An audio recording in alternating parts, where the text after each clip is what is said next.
নমস্কার, দেখছেন বার্তা হরিঙ্গাটা। আমি গৌর ঘোষ, সাথে আছে দীপক মোস্তাফি। দুজনাই পৌঁছে গেছিলাম গোপাল মন্দির প্রাঙ্গণে। সুন্দর দৃশ্য দেখতে পেলাম। আজ সন্ধ্যে থেকেই চলছে মানুষের আনাগোনা, হরিনাম সংকীর্তন, সব কিছু ঊর্ধ্বে ছিল আজকের মানুষের উচ্ছ্বাস। চোখে পড়ার মতো ভিড়ে ঠাসা ছিল গোপাল মন্দির প্রাঙ্গণ। আজ এই হরিনাম সংকীর্তনের পরই শুরু হয় ধর্মীয় কথা।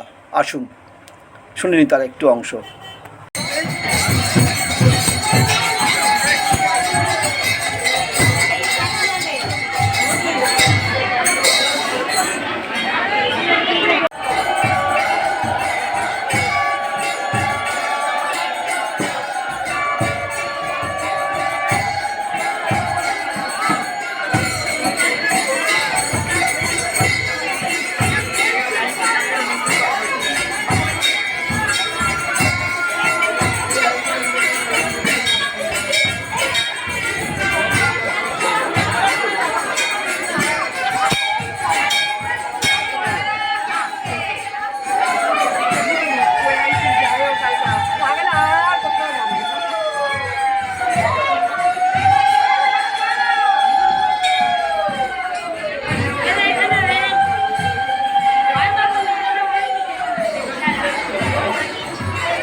ওটা শুধু ছবি নিয়েছেন, ছবির দাম 150 টাকা, ল্যামিনেশন করে ছবি আর আমরা চলমান জীবনে স্বীকৃতি দেইনি।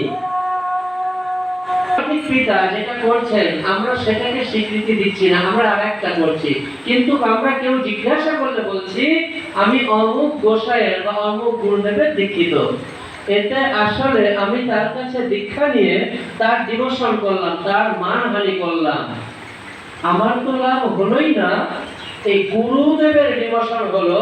এই রকম অনাচারী শিষ্য তৈরি করে, কারণ শিষ্য গুরুদেবকে অনুসরণ করবেন, এটা কথা ছিল। যদি আমরা আচরণ করতে না পারবো তাহলে দীক্ষা কেন নেব? আমাদের তো এরকম কোনো আইন নেই যে দীক্ষা না নিলে এই বয়স হয়ে গেলে অ্যারেস্ট করবে, জেল খাটাবে, এরকম তো কিছু নেই। তাহলে দেখুন আমরা দীক্ষাও নিচ্ছি, আবার সদাচার পালনও করছি না। এই সদাচার পালন না করবার কারণে আমরা যা ছিলাম তাই আছি। গাড়িটা আছে কিন্তু ইঞ্জিন স্টার্ট হয় না, কারণ আমরা সদাচারী নই। আমাদের জীবনের প্রথম কর্তব্য আমাদেরকে সদাচারী হতে হবে। এই সদাচারের মধ্যে সদাচারের প্রথম সোপানটা হলো সত্য, যেখানে ধর্ম দাঁড়িয়ে আছে। যতক্ষণ সত্যের সাথে আমাদের সম্পর্ক না হবে ততক্ষণ আমাদের প্রথম সিঁড়ি তৈরি হয়নি। তিলক করি, মালা করি, সারা পৃথিবী তীর্থ করে বেড়াই, সত্যের সাথে যতক্ষণ সম্পর্ক না হবে প্রথম কলমটা, প্রথম খুঁটিটাই তৈরি হয়নি। দ্বিতীয় সোপান বা দ্বিতীয় খুঁটিটা কি? দ্বিতীয় খুঁটিটা তপ। আমরা যখন এই চতুর্দশ ভুবনকে বিভাজন করি বা স্টেপগুলোকে ধরি, তখন ভুব, জন, তপ, মোহ, সত্য, এই দেখুন আমরা ভূতে আছি। আমাদেরকে সত্যের সাথে সম্পর্ক করতে গেলে মাঝখানে যতক্ষণ সত্যের সাথে সম্পর্ক না হবে ততক্ষণ আপনি গোলক বৃন্দাবনের যে ঐতিহ্য, গোলক বৃন্দাবনের যে ঐশ্বর্য, গোলক বৃন্দাবনের যে মাধুর্য, তা আসলে আপনি উপলব্ধি করতে পারবেন না।